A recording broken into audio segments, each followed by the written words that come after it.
संगवारी हो जय जोहार। मैं हूँ रोहित और आप मन देखा हमार यूट्यूब चैनल रोहित कुरवंशी। संगवारी हो अभी हम अनाहन देवार भाई मन के पारा और ये पारा में बहुत सुग्घर बिहाव होते और इनका बिहाव कैसे होते, इनका बिहाव में एमन कैसे धमाल मचाते एला हम सब आप ला दिखाथन। तो संगवारी हो चलो आओ देखथन इनकर धमाल, इनकर बिहाव के जो रस्म है वो कैसे निभाए जाते होला। और इतनी देख सकते हो ये तरफ इनकर ये पूरा बस्ती है, ये पूरा बस्ती है, पूरा इनकर फैमिली सब आ है और संगे संग इति इनकर आओ संगे संग इति इनकर मड़वा वगैरह भी गड़े हुए हैं, ओकर पर्रा वर्रा भी है। तो ऐसे टाइप के इनका बिहाव होते बहुत सुंदर ढंग से। तो चलो आओ संगवारी देखते हैं इनकर बिहाव में कैसे धमाल मचाते थे।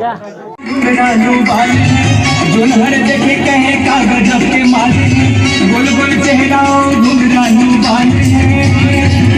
तो क्या करे जाए भैया, दबा दिया जाए। दबा दबा दबा रे बल्लू, दबा दबा दबा दबा दबा रे बल्लू, दबा दबा